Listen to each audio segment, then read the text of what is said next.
Planet Mission Part 1 by David Claiborne, as read by the author. New chapters every Monday. The full novel is available on Amazon.com and other online retailers. Links in the description.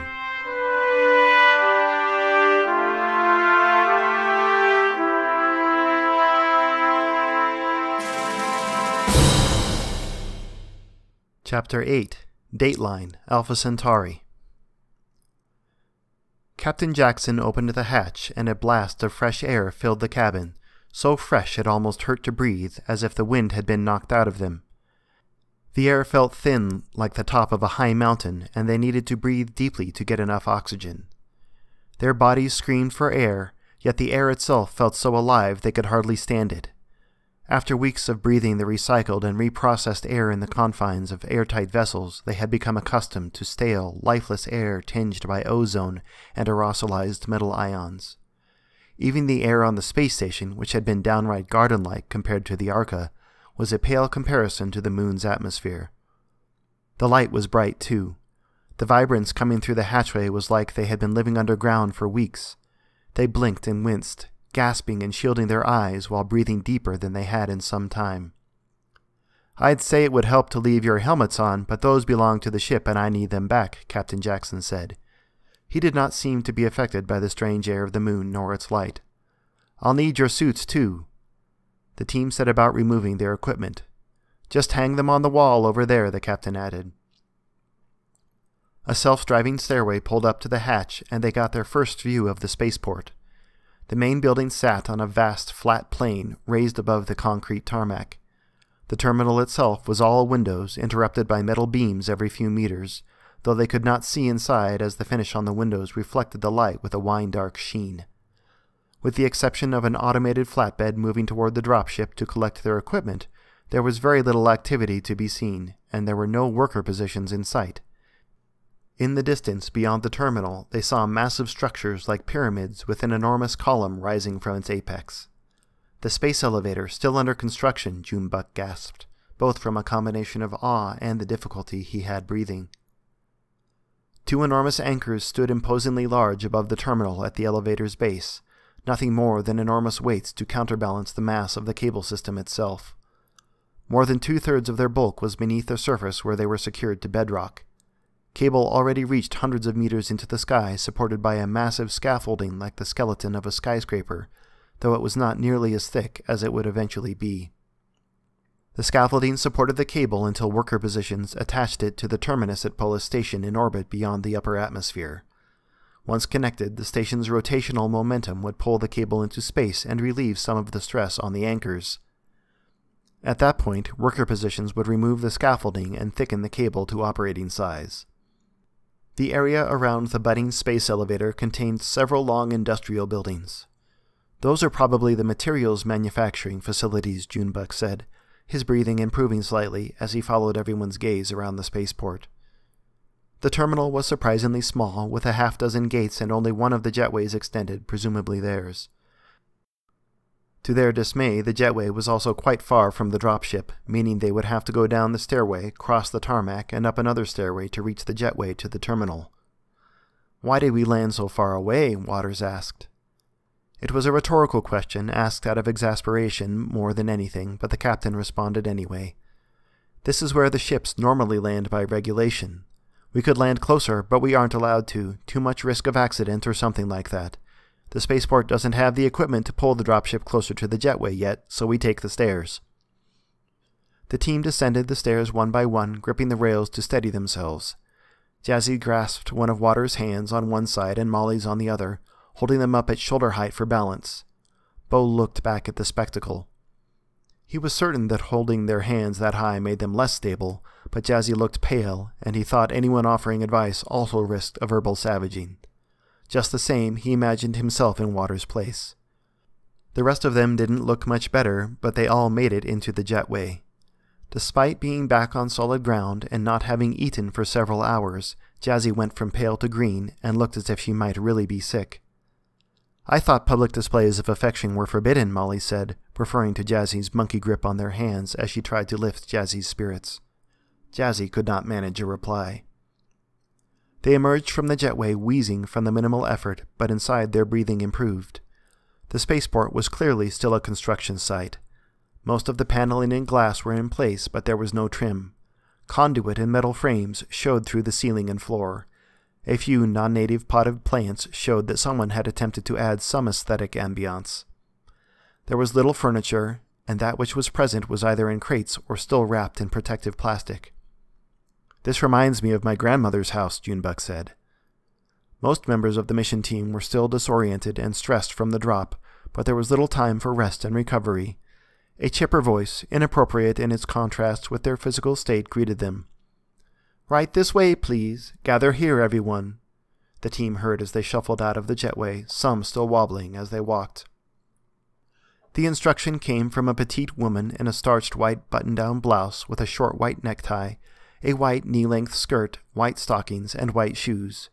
The ensemble emphasized her blonde hair, which was closer to platinum on its own without the emphasis of her white civil servant uniform.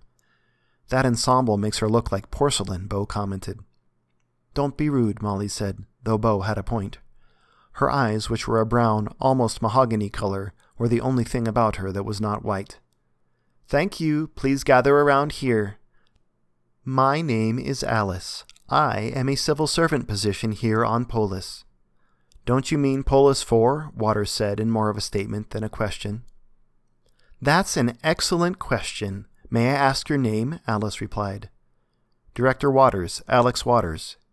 "He's the mission director," Jazzy contributed. "That's essential to know," Alice replied. "You and I will need to have a specific briefing later." "I should probably attend as well," Jazzy said, apparently feeling better. "Of course," Waters agreed. "That would only be appropriate." "Very well," Alice said. "2 for tea and me." Bo and Waters looked at each other sideways. "Allow me to continue. My position description includes duties as a concierge." "How does someone get selected to be concierge at a place like this? That must be very competitive," Bo asked. "Indeed, you are not wrong. It is a competitive process with rigorous selection requirements," Alice replied, followed by a period of silence she chose not to fill with further explanation. Bo noted that she had not really answered the question. "Let this be your first introduction. You are correct, Mission Director Waters. Polus refers to the gas giant you see behind me," Alice said, gesturing palm up to the enormous, impossible-to-miss planet. Everything about her movements and speech was precise and balanced, yet her contrived demeanor was full of grace and poise. She had clearly performed the same speech many times before, yet she betrayed no displeasure. "We are on the 4th moon, properly known as Polus IV. Colloquially, however, we refer to it simply as Polus. While incorrect, it is also not strictly incorrect, as you will reflect that it only makes sense to name the habitable body in the system rather than that which it orbits." The team looked as if they were not at all sure that made sense, but they were also in no condition to argue, though the motion sickness of the drop had begun to fade. "You have just dropped into the future Polus IV spaceport, also combined construction site and manufacturing facility for the future Polus IV space elevator," she said, emphasizing 4 slightly each time. Alice paused unnecessarily to allow this information to sink in. "I'm not sure whether she's mocking or acknowledging my question," Waters said quietly. "If there are no additional questions at this time, then you will please accompany me this way," she said, turning on the balls of her feet, leaving them no opportunity to ask regardless. "What about our equipment?" Junebug protested. He showed no ill effects from the drop. He was not looking at Alice, but was staring at the plane through the windows. Junebug was anxious to get to work. The flora consisted of mostly short grasses and small, scattered patches of brush as far as the eye could see, which was probably no more than a few kilometers in any direction. Low clouds sat on the horizon, and they obscured the train around them. "Your things will be brought to your bunk for you, which has already been pre-assigned according to your position," Alice replied. "I'm surprised you were not briefed on this prior to your arrival." Waters blushed a bit. Mocking, she was definitely mocking, he said to himself as he followed the concierge. "This way, please," she said, definitively ending the possibility of further questions. Alice led them into an adjacent room, which was a small, circular, darkened amphitheater illuminated only by diffuse lighting around the edge of a domed ceiling. A table at the center held a new projector, but there were no seats installed consistent with the state of the rest of the terminal. The contrast between the pristine and complete new display and the haphazard surroundings was jarring. It was reminiscent of a planetarium. They expected an orientation film. They were not disappointed. A veteran physician stood near the door, but Alice did not introduce him, so they filed past him into the hall. "Please feel free to be seated," Alice offered. They looked around confused. There were no seats to be had. Alice herself seemed to meld into the walls as a film began, and they gathered around the table, which lit up on cue. A rectangular screen materialized on the surface of the table, and a film began to play. "It's in an older style," Bo said, leaning towards Jazzy. "No longer strictly regulation, but still in use."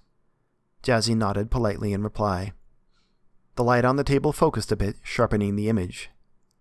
"Dateline, Alpha Centauri, disaster! Have you ever wondered why all positions at a space elevator construction facility must have a clean-shaved face? Look how handsome! Have you ever wondered why mustaches are so popular at spaceports? Looking good, buddy. Well, wonder no more. It all began on Alpha Centauri B. Before we travel light years to our destination, let's talk about the manufacturing process. Don't worry, I assure you this will be important later. The core of each Mufasa space elevator is a cord of high-tensile cables, each made of millions of tiny strands of carbon nanotubes. Each space elevator has its own manufacturing facility for producing essential components. It is more efficient and effective for each space elevator to have its own manufacturing facility rather than transporting millions of tons of material through space. See regulations for more details. A byproduct of the manufacturing process is a fine particulate carbon dust. But wait just a minute. The dust itself is harmless, unless you breathe it. Hundreds of years ago on Earth, many workers died from a disease called pneumoconiasis after inhaling similar dust during mining operations.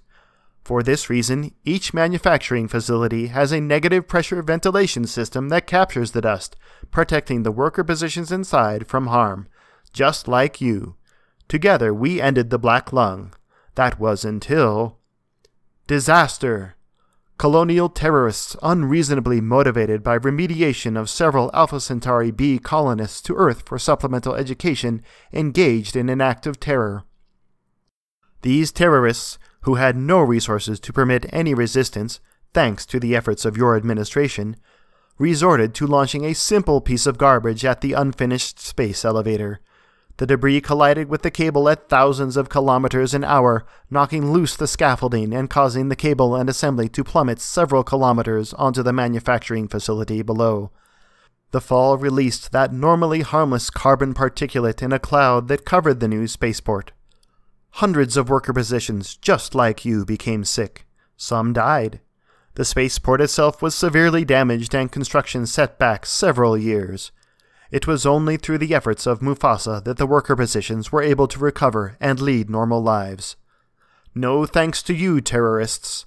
To ensure nothing like this ever happens again, your administration instituted several important regulations designed to keep you safe. Colonists must now pass strict background checks before travel. Each manufacturing facility and spaceport is equipped with enough respirators to serve every position. And all positions must remain clean and shaven, except for that mustache, you handsome devil. These regulations, along with the capture and prosecution of the notorious terrorists, and the resettlement and remediation of the colonists responsible, help keep you and your fellow worker and civil servant positions safe. So remember, worker positions. Remember, civil servant positions.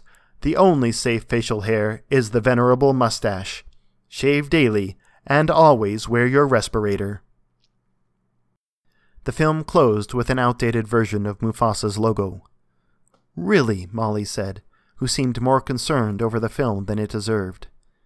It's just an educational film. I'm sure that could never happen here, Bo said. I'm sure it never will, Molly shot back, a defiant look on her face. Bo had the impression he was not understanding something, but let it go. Are there any questions about the film? No? Good, Alice said, seeming to materialize out of nowhere at all. You will each now be issued your own personal respirator in accordance with the regulations described in the film. The respirators are also equipped with a condenser to help you breathe when outdoors. Wear them at all times, shave daily, and be safe, civil servant positions. Remember to don your mask before helping others don their own. A worker position pushed a crate into the amphitheater. Alice began handing out masks to the missionaries. Waters stepped forward to help. "Where's your mask, Alice?" Waters asked. He was determined that every member of the mission would follow this regulation. None of them wore facial hair, so that was handled. The success of the mission could not be compromised, so they needed to get masks as soon as they could. "Why, it's right here, Mission Director Waters," Alice said, indicating one of the respirators from the crate. The missionaries finished donning their respirators. "Do we really have to wear these?" Jazzy said. Behind them, a muffled roaring and an increase in the room's illumination announced the departure of a shuttle rocketing back to orbit. Their dropship stayed behind. "That shuttle is departing to return to Polus Station, carrying worker positions who have taken leave and materials to supply the station. Regulations dictate that at least one dropship remain on the surface to facilitate evacuations if necessary. Your dropship will remain behind to fulfill this role until another arrives. Has everyone finished putting on their respirators?" "Good," Alice said. "To answer your question—" Jazzy. "Missionary Jazzy. Yes, you really have to wear them. I will now introduce you to your assigned veteran position. Please greet Lieutenant Thomas Atkins. Thank you for your service, Lieutenant." "Thank you for your service," the missionaries echoed. Lieutenant Tommy Atkins stepped away from the doorway towards them. He was a bit taller than average, but stocky. He wore his hair in a typical military cut and his uniform with the sleeves tight-rolled. His face was shorn of any hair, and he had no mustache. He was also not wearing a respirator. "Lieutenant, where's your respirator?" Waters asked. "It's right here, sir," the lieutenant said, pointing to his belt from which there indeed hung a respirator. "Regulations exempt veteran positions from the requirement to wear a respirator unless the immediate situation requires it. You can review Section 005D2A for more information." "How do you breathe outside?" Jazzy asked. "I've had time to acclimate and no longer need the supplemental oxygen your respirators provide." This did not seem to be the first time he had answered a similar question. Waters and Jazzy were satisfied. "It is the lieutenant's time to speak," Alice reminded them with a significant glance. "This concierge," Waters said to himself, annoyed. "Missionaries, I am Lieutenant Tommy Atkins of the United States Marine Corps," the lieutenant continued. "An anachronism," Bose said quietly to Jazzy. "The Marine Corps is part of the Mundial Defense Force and hasn't been specific to the United States for decades. At least he's a real first lieutenant, judging by the silver bar on his collar. That means he's not fresh out of training." Jazzy nodded politely. "You may call me Tommy," the lieutenant continued, looking each missionary in the eye as he spoke. "And to answer your question, it is in accordance with our fine tradition that we continue to call ourselves United States Marines." Bo tried to pretend it was not him to whom the lieutenant was responding. "It will be my pleasure to serve as your veteran position. My mission is to guard and protect you, maintain your safety, including protection from local fauna as needed, and to guide you where it is possible for me to do so. This is the scope of my mission, and it is limited to this. Although I am attached to your mission, my position remains under the purview of the Corps, not Mufasa, and it is to the Corps that I will report. I will be armed where none of you will be. I look forward to working with you," he concluded. "Thank you for your service," they all said once more. "That means you will have a gun, Lieutenant?" Bo clarified. "That is correct. I will be armed with a rifle. It will be my responsibility to keep and maintain it. You don't need to worry about it," Tommy replied. "Are the animals dangerous?" Jazzy asked. "No, ma'am, the animals are not dangerous." "Almost all of the animals on Polus IV are herbivores, or eat plankton and krill or fish," Molly said. "Thank you, Molly," Jazzy began. "And thank you," Alice interjected. "Are there any more questions for the lieutenant? No?